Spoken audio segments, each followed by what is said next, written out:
Hello students, आज का हमारा टॉपिक क्या है? आज का हमारा टॉपिक है use of this and that. Sentences में कहाँ कहाँ दिस का यूज होता है और कहाँ कहाँ दैट का, आज हम वो सीखेंगे। तो चलिए रेडी।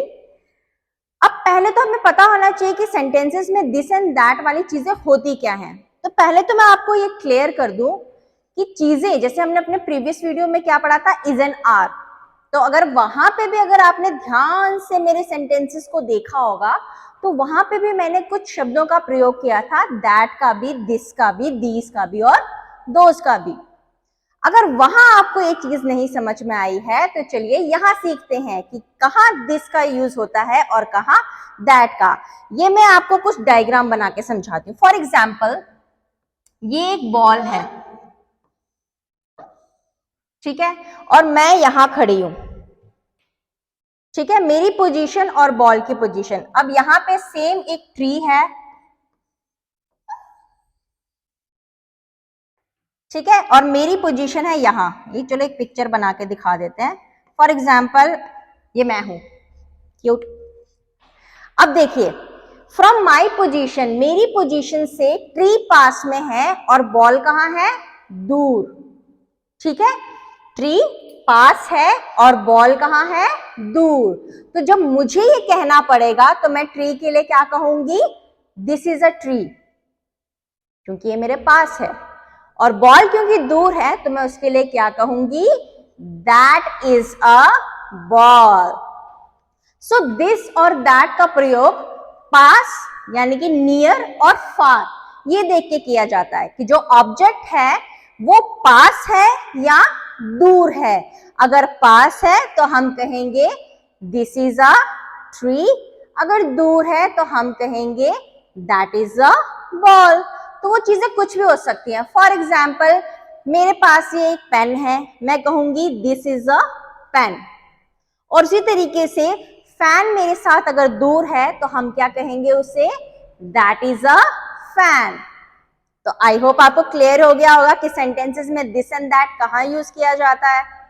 अब आप सोच रहे होंगे कि हमें पता कैसे चलेगा कोई चीज पास है या दूर है। तो आप उसकी टेंशन ना लीजिए, क्योंकि क्वेश्चंस जब भी आपको दिए होंगे तो उसमें आपको मेंशन किया जाएगा।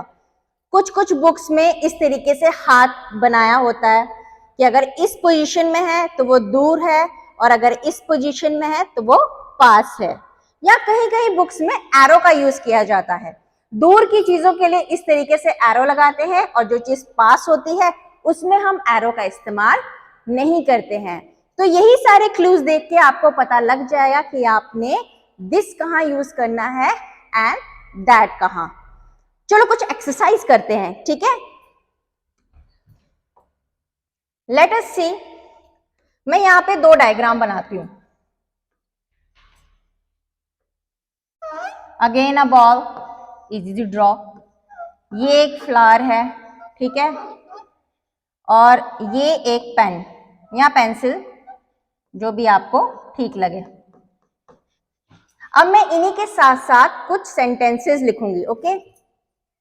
नंबर 1, फर्स्ट सेंटेंस मेरे लिए क्या होगा, कलर हम दूसरा यूज कर लेते हैं, black, black is good, okay. First sentence में कहूंगी मैं डैश इज अ बॉल, ठीक है। दूसरे सेंटेंस में भी यही रहेगा, dash is a flower. And तीसरा सेंटेंस है हमारा डैश इज अ पेन। आपने यहाँ पे ध्यान दिया, मैंने हर जगह अ या एन भी हम यूज कर सकते थे, क्योंकि ये चीजें वन है। दिस एंड दैट का हम वही इस्तेमाल करते हैं जो क्वांटिटी क्या होती है, सिर्फ एक होती है, ओनली वन थिंग के लिए, ठीक है।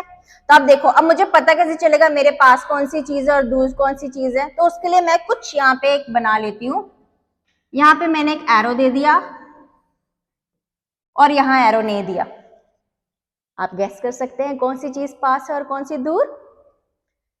जहां एरो नहीं है वो चीज पास है, जहां एरो है वो चीज दूर है। यहाँ पे भी एरो है, मतलब ये भी दूर है। तो मैंने आपको बच्चों अभी क्या बताया था, मैंने क्या बताया आपको कि जो पास होती है चीज वहां क्या यूज होता है,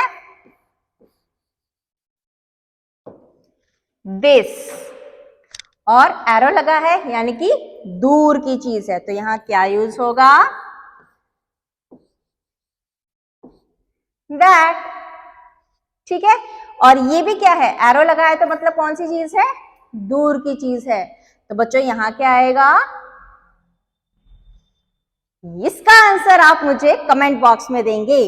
तो अगर आपको ये टॉपिक अच्छे से समझ में आ गया होगा कि दिस और दैट का यूज कैसे और कहां होता है, तो ये लास्ट क्वेश्चन बच्चों आपके लिए है। कमेंट में मुझे जरूर बताइए कि यहाँ पे क्या आएगा। Thank you so much, bye bye.